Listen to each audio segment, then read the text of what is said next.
Hello everyone, this is Suchitra and welcome back to my channel. So today we are going to discuss about the valid contract.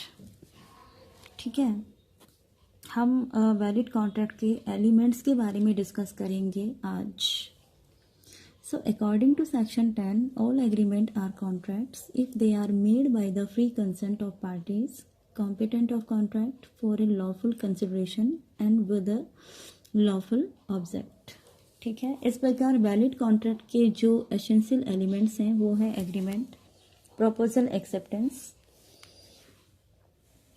Intention to create legal relationship, lawful consideration, competent parties, free consent, legal object, not expressly declared void by law, certainty and possibility of performance and compliance with the legal formalities. ठीक है, चलिए अब इसको थोड़ा detail में discuss करते हैं. मैं जो भी आपको डिटेल में बताऊं आप उसको थोड़ा नोट करते जाइए.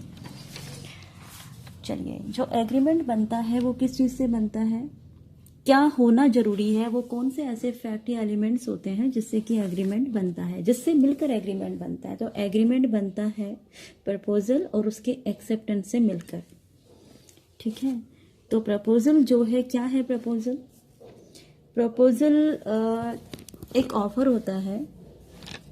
मान लो कि मैं आपको ऑफ़र करूं, यानी कि ए बी को ऑफ़र करता है कि वह अपने डॉग को 200 रुपये में सेल कर देगा. ठीक है, तो ये एक प्रपोजल होता है.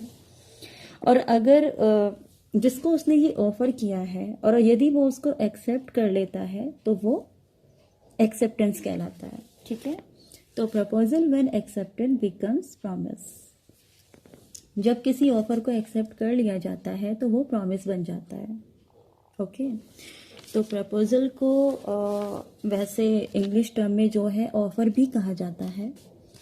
And offer is a promise to do और abstain from doing something with the object of getting another person assent thereto. मान लो, मैं फिर से एग्जांपल बता रही हूँ. ए बी को ऑफर करता है कि वह अपने डॉग को 200 रुपये में सेल कर देगा, या ए ऑफर करता है कि वह अपने मतलब किसी पर्टिकुलर एरिया में शॉप ओपन नहीं करेगा यदि बी उसको 50,000 रुपीज़ देता है तो. यानी कि एक पार्टी दूसरी पार्टी को डेफिनेट ऑफर करता है तो दूसरी पार्टी उस ऑफर को कम्प्लीटली एक्सेप्ट करती है. ठीक है, ऐसा नहीं होता है कि ऑफर के एक पार्ट को एक्सेप्ट कर लिया और दूसरे पार्ट को डिनाई कर दिया. जिस फॉर्म में ऑफर दिया जाता है, प्रपोजल दिया जाता है, उसी ही फॉर्म में एक्सेप्ट किया जाता है, तभी एक एग्रीमेंट बनता है. कंप्लीटली मतलब ऑफर जिस फॉर्म में दिया जा रहा है ना, तो उसी फॉर्म में ही उसको एक्सेप्ट होना चाहिए, तभी वो एग्रीमेंट बन पाएगा. ये एक इम्पॉर्टेंट एलिमेंट है. जो ऑफर या प्रपोजल जिसके द्वारा दिया जाता है, मतलब कि जो ऑफर या प्रपोजल दे रहा है उसे ऑफर कहा जाता है, और जिसको ऑफर या प्रपोजल दिया जाता है उसे ऑफरी कहा जाता है. ठीक है, so according to section 10, all agreements are contracts if they are made by the free consent of parties. यानी कि हम जो भी एग्रीमेंट बनाते हैं या करते हैं ना, देखा जाए तो सारे एग्रीमेंट ही कॉन्ट्रैक्ट होते हैं यदि उसमें ये एलिमेंट्स हों.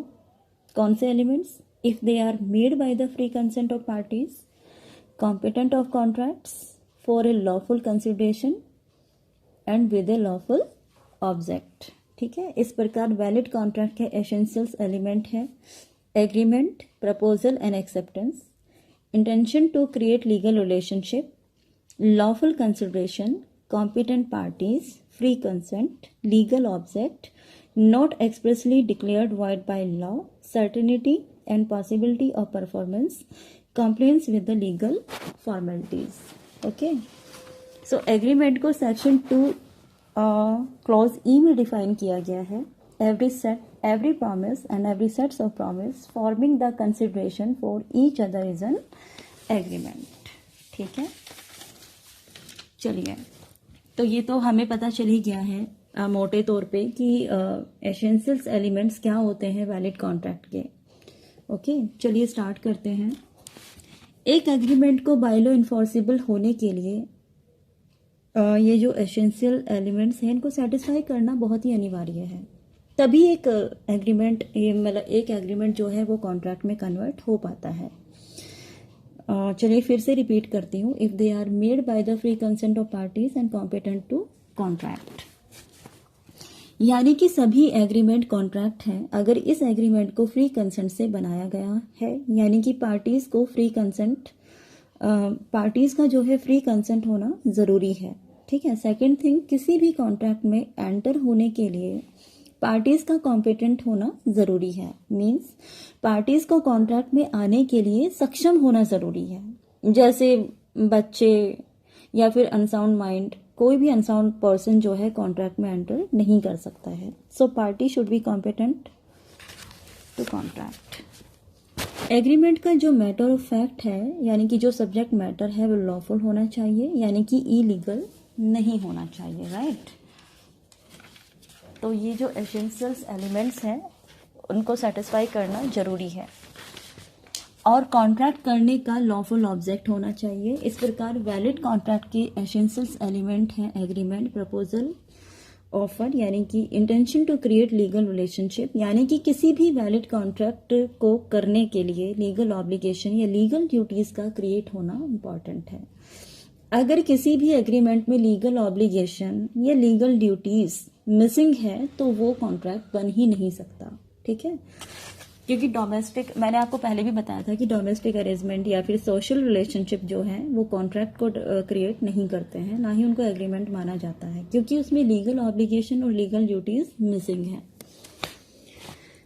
लॉफुल कंसिडरेशन होना चाहिए, यानी कि किसी भी कॉन्ट्रैक्ट में एंटर होने के लिए या वैलिड कॉन्ट्रैक्ट के लिए जो इम्पोर्टेंट एलिमेंट है वो है कंसिडरेशन का लॉफुल होना।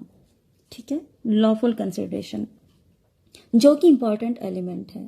कंसिडरेशन को लॉफुल होना चाहिए, मतलब कंसिडरेशन ऐसा नहीं होना चाहिए जो लीगली प्रोहिबिटेड हो। ठीक है। या कंसिडरेशन का नेचर ऐसा होना चाहिए कि यदि परमिट कर दिया जाए, ऐसा नहीं होना चाहिए, सॉरी, यानी कि कंसिडरेशन का नेचर ऐसा नहीं होना चाहिए कि यदि किसी कारणवश उसको परमिट कर भी दिया जाए तो ये लॉ के किसी प्रोविजन के विरुद्ध हो। ठीक है। या ऐसा कंसिडरेशन जो किसी व्यक्ति या प्रॉपर्टी को हर्ट करता हो, नुकसान पहुंचाता हो, या कोर्ट की नज़र में कंसिडरेशन इमोरल हो या पब्लिक पॉलिसी के अगेंस्ट हो। ठीक है। तो लॉफुल कंसिडरेशन का होना बहुत ही मस्ट है वैलिड कॉन्ट्रैक्ट के लिए। So consideration must be lawful. अब बात करते हैं competent parties. According to section 11, one of the essential elements of valid contract is that all parties to it must have capacity to enter into contracts, यानी कि parties का जो है competent होना इम्पॉर्टेंट एलिमेंट है। Section 11 of the contract act provides that every person is competent to contract who is of the age of majority according to law, यानी कि उसको मेजर होना चाहिए, माइनर नहीं होना चाहिए। माइनर है तो वो कॉन्ट्रैक्ट में एंटर नहीं हो सकते हैं। ठीक है। तो कॉम्पिटेंसी क्या कहलाती है? कॉम्पिटेंट पार्टी कौन से होते हैं? जो कि मेजर हो, हु इज साउंड माइंडेड, यानी कि जो साउंड माइंड का हो, जो कि किसी भी लॉ के द्वारा डिस्क्वालिफाइड ना हो कॉन्ट्रैक्ट करने के लिए। A person is incapable of entering into contracts if he is minor, he is not sound mind, यानी कि ड्रंकर्ड हो, इडियट हो, यदि वह फॉरेन सॉवरन एम्बेसडर हो, एनिमी हो, कन्वेक्ट हो, ऐसा पर्सन कॉन्ट्रैक्ट करने के लिए कॉम्पिटेंट नहीं माना जाता है। ठीक है। चलिए अब अगला टॉपिक, अगला जो पॉइंट है उसको डिस्कस करते हैं। Free consent.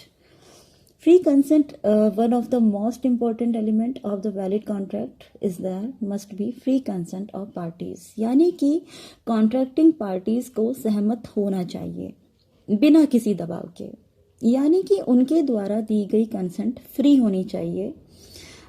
सेक्शन 13 डिफाइन करता है कि 2 or more persons are said to free consent when they agree upon the same thing in the same sense। ठीक है। चलिए अब नेक्स्ट है लीगल ऑब्जेक्ट। एक एग्रीमेंट अगर अनलॉफुल है तो वो अपने आप ही वॉइड हो जाएगा। ठीक है। एक एग्रीमेंट अगर अनलॉफुल है, यदि उसका ऑब्जेक्ट अनलॉफुल है, इलीगल है, तो अपने आप ही वॉइड हो जाएगा। इफ ऑब्जेक्ट और कंसिडरेशन इज अनलॉफुल। मान लो ए और बी एक एग्रीमेंट में एंटर करते हैं कि एक प्रॉपर्टी जो बाई फ्रॉड गेन की गई है उसको बेचकर जो प्रॉफिट होगा उसको आपस में डिवाइड कर लेंगे। तो ऐसा एग्रीमेंट जो है अनलॉफुल होगा और वो अपने आप ही वॉइड हो जाएगा, ठीक है ना। तो लीगल ऑब्जेक्ट जो है होना चाहिए, यानी कि जो ऑब्जेक्ट है ना वो लॉफुल होना चाहिए। मान लो ए बी को प्रॉमिस करता है कि मान लो कि ए बी को प्रॉमिस कर रहा है कि गवर्नमेंट सेक्टर में बी की वो जॉब लगवा देगा, लेकिन बदले में उससे जो है 1 लाख रुपीस देने होंगे। तो ऐसा एग्रीमेंट भी इलीगल माना जाएगा, ठीक है। यानी कि अगर ऑब्जेक्ट ही अनलॉफुल है, इलीगल है, तो वो अपने आप ही वॉइड हो जाएगा, क्योंकि यहाँ जो ऑब्जेक्ट है ना वो अनलॉफुल है। एग्रीमेंट के ऑब्जेक्ट से मतलब होता है पर्पस, यानी कि एग्रीमेंट का जो पर्पस है वो लॉफुल है या नहीं।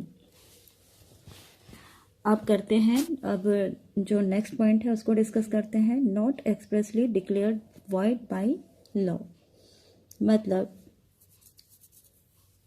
लॉ के द्वारा जो है वो वॉइड डिक्लेयर नहीं होना चाहिए। जो भी सब्जेक्ट मैटर है, जो भी ऑब्जेक्ट है, वो प्राइमा फेसी जो है वॉइड नहीं होना चाहिए, ठीक है।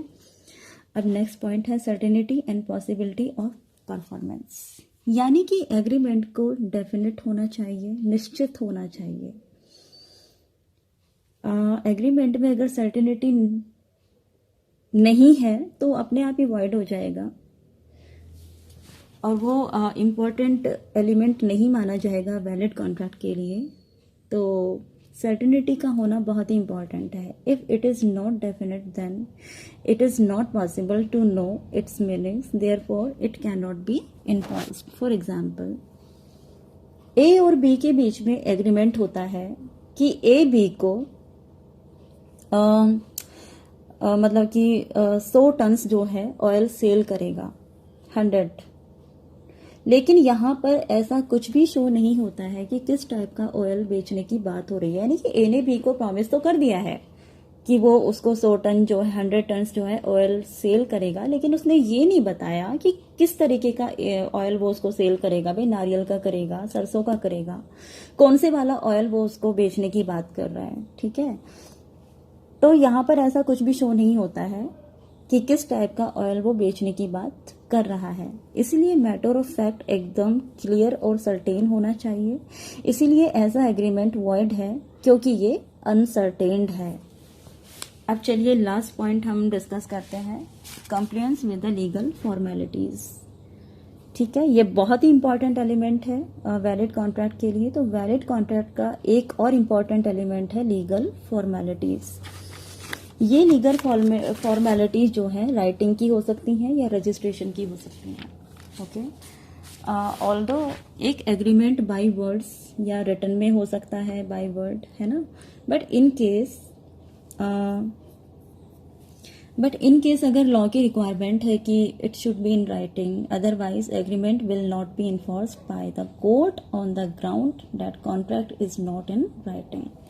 यदि मान लो किसी लॉ की रिक्वायरमेंट है कि इसको राइटिंग में होना चाहिए, है ना, और अगर ये राइटिंग में नहीं है या रजिस्टर्ड नहीं है तो ऐसा एग्रीमेंट जो है कोर्ट की नज़र में भी वैलिड नहीं माना जाएगा, ठीक है, क्योंकि contract is not in writing. For example, if there is a contract कि ए बी को इमूवेबल प्रॉपर्टी ट्रांसफर करेगा, तो एग्रीमेंट जो है must be in the writing, ठीक है।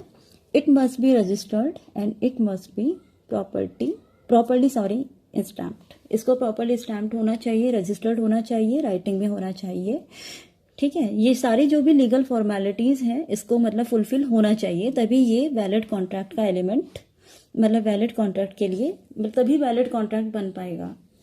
तो वैलिड कॉन्ट्रैक्ट के लिए जो भी एसेंशियल एलिमेंट्स हैं उनका फुलफिल होना जरूरी है, सेटिस्फाई होना जरूरी है, तभी एक वैलिड कॉन्ट्रैक्ट बनता है। तो कैसा लगा आपको आज का वीडियो, प्लीज़ कमेंट करके आप मुझे ज़रूर बताइएगा। And I will upload video on the daily basis on the contract act. So please do like, share and subscribe. Keep watching my video. Take care, bye bye.